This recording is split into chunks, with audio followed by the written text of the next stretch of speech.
नमस्कार, मैं शंभू कुमार सिंह और आप देख रहे हैं नेशनल दस्तक। मैं आपके लिए वो तमाम बड़ी खबरें लाता हूं जो आपके लिए ज़रूरी है। जो खबरें हैं, मैं बार बार कह रहा हूं, जो छुपाई जाती है वो खबर है, जो दिखाया जाता है वो प्रचार है। सोचिए, आज तीसरे दौर की वोटिंग हो रही है यूपी में 59 सीटों पर, वो बड़ी खबर है। उसके बाद पंजाब में 117 सीटों पर वोटिंग हो रही है, लेकिन सब जगह ईवीएम में गड़बड़ी की खबरें आ रही हैं। ईवीएम खराब है, स्लो वोटिंग है। तो चुनाव आयोग जो है वो पूरी तरह से फेयर चुनाव कराने में असफल है, ये सच है। इसलिए मैं कह रहा हूँ कि SC ST OBC माइनॉरिटी के लोग तब तक नहीं जीतेंगे जब तक वो ईवीएम का विरोध नहीं करेंगे। दूसरी बड़ी खबर है, चंद्रशेखर यादव ने ट्वीट किया है, वो गोरखपुर से चुनाव लड़ रहे हैं। ये गोरखपुर के मुख्यमंत्री का जिला। आज की 2 खबरें आपके सामने हैं। अश्लील हरकत के एवं छेड़खानी जैसे संवेदनशील मामले में थानेदार साहब ने कार्रवाई का आश्वासन दिया, लेकिन मुकदमा दर्ज नहीं किया। नाबालिग से दुष्कर्म एक गंभीर मामले में आरोपी को बचाने के लिए पंचायत हो रही है। ये है गोरखपुर की हकीकत। और ये देखिए, गुलजार सिद्दीकी ने ट्वीट किया है, महोदय DGP यूपी सेक्टर पुलिस अधिकारी के रूप में चुनाव ड्यूटी में लगे पुलिस अधिकारी को एक ड्यूटी का 1650 हल्का नाश्ता मानदेय शासन द्वारा निर्धारित किया गया है।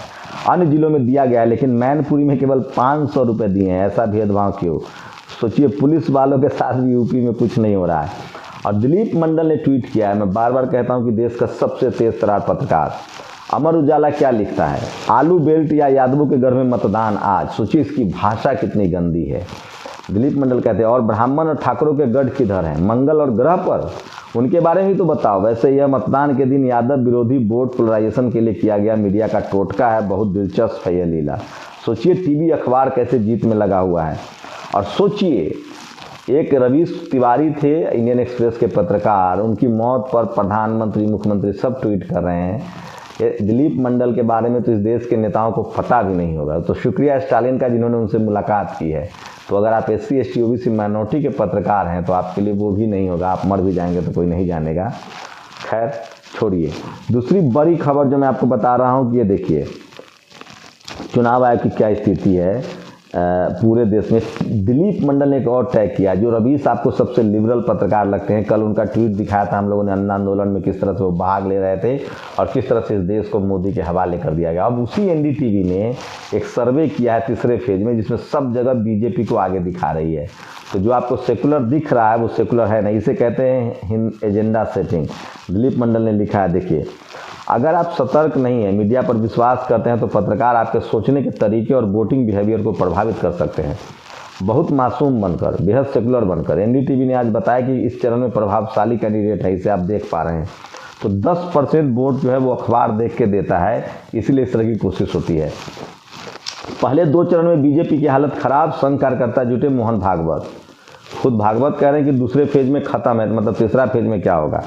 और समाजवादी पार्टी के ट्विटर अकाउंट पर जाइए, सिर्फ फर्जीवाड़े की खबर मिल रही है, कहाँ कहाँ बूथ है। सोचिए, एटा में ईवीएम खराब है, कासगंज में ईवीएम खराब है, कन्नौज में ईवीएम खराब है, फर्रुखाबाद में ईवीएम खराब है, कानपुर देहात में ईवीएम खराब है, हाथरस के बूथ संख्या 332 मिनट पर 40 मिनट से ईवीएम खराब है। सोचिए, 10-10 हज़ार वोट भी ईवीएम खराब करके नहीं डालने दिया गया, तो BJP को कौन हरा लेगा। कानपुर देहात में ईवीएम खराब है। और ये देखिए, ये मायावती जी ने एक शानदार ट्वीट किया है। यूपी के 16 जिलों के 59 विधानसभा सीटों पर जो चुनाव हो रहा है, उसमें उन्होंने कहा है कि रोजी रोटी और बेरोजगारी के खिलाफ वोट कीजिए। कानपुर देहात में खराब है। अरविंद नेगी, एक बड़ी खबर बता रहा हूँ। सोचिए, एक गुजरात के IPS थे, गुजरात दंगे में उन्होंने मोदी को घेरा था, बेचारा जेल काट रहा है। अब एक और अरविंद नेगी नाम के IPS को लश्कर तैयबा से कनेक्शन के रूप में गिरफ्तार कर लिया गया है। सवर्ण समाज के हैं, लेकिन उनके कुछ काम ऐसे पता चले हैं। श्री नेगी 2007 के अजमेर विस्फोट में कुछ RSS के लोगों के खिलाफ कार्रवाई कर रहे थे। 2018 में RSS के प्रचारक देवेंद्र गुप्ता और भावेश पटेल को एक विशेष अदालत ने विस्फोट की योजना बनाने और अंजाम देने के लिए दोषी ठहराया था। तो ये जो नेगी साहब हैं, वो RSS के लोगों को पकड़ रहे थे। ये जो ब्राह्मणिकल आतंकवाद है, भगवा आतंकवाद जिसको कहा जा रहा है, उसको पकड़ रहे थे। अब इन्हीं को उल्टा टांग दिया गया है। ये पुलवामा हमले की जांच भी कर रहे थे ईमानदारी से, इन्हीं को कहा दिया गया कि इनका लश्कर तैयबा से कनेक्शन है, अब आप कुछ नहीं कर सकते हैं। और धर्म ग्रंथों ने रैदास की जाति को अछूत घोषित किया, तो रैदास ने उन धर्म ग्रंथों को अछूत घोषित कर दिया। यही है वो अरविंद नेगी। तो सोचिए, एक IPS को जब ये फंसा सकते हैं, इससे पहले यूपी का IPS बंद है। अरविंद नेगी के कई जांच सुन लीजिए। 2018 में उन्होंने RSS के देवेंद्र गुप्ता भवेश को सजा दिलाई और पुलवामा की जांच कर रहे थे।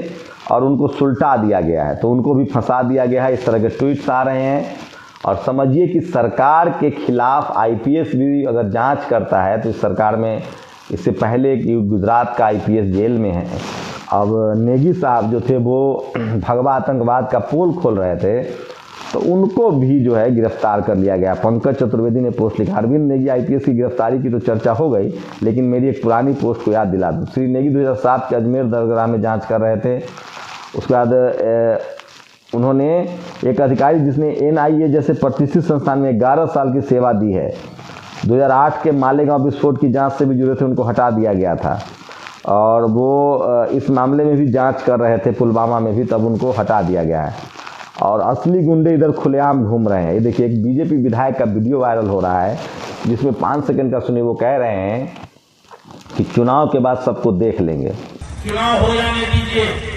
जितने लोगों ने नीतीश को आंख दिखाई है, जितने लोगों ने वजन आवाज में बोला है, 6 महीने में उसकी गर्मी ठंडी कर दूंगा। मध्य प्रदेश में तो एक ओबीसी शख्स के खिलाफ इसलिए केस दर्ज कर लिया गया है क्योंकि उन्होंने एक रेपिस्ट के खिलाफ आंदोलन चलाया था। एक ओबीसी महिला से ब्राह्मण पुजारी ने रेप किया था। उसके बाद पुलिस ने जिसने आंदोलन चलाया उसी की गिरफ्तारी कर ली है। वहीं छत्रपति शिवाजी महाराज की पहली जयंती जो है वो शुरुआत की थी ज्योतिबा फूले साहब ने। उन्होंने उनकी समाधि खोजी थी और उन्होंने उस पर एक किताब लिखा था जो बहुत ज़्यादा फेमस हुआ है। अब किस तरह से ब्राह्मण समाज के लोग उनको अब अपना मानने लगे हैं, लेकिन जबकि उनका और same on you this for hateful tweet. एक आईपीएस, रिटायर आईपीएस है डॉक्टर एनसी अस्थाना, ब्राह्मण। हम लोग अपराधियों को की दूसरे तरीके से बड़ी भयानक सुर्ख करते आए हैं और ऐसी कि पंचर पुत्रों की कई पीढ़ियाँ नहीं भूलती है। सोचिए, ये आदमी जब आईपीएस रहा होगा तो इसने दलित, पिछड़े, मुसलमानों के साथ क्या क्या किया होगा, ये खुद कह रहा है। झाबुआ के 65 आदिवासी मजदूरों को महाराष्ट्र, कर्नाटक में बंधक बनाया, चुपके से रिकॉर्डिंग भेजी तो अफवाह। सोचिए, दलितों के साथ और आदिवासियों के साथ क्या होता है।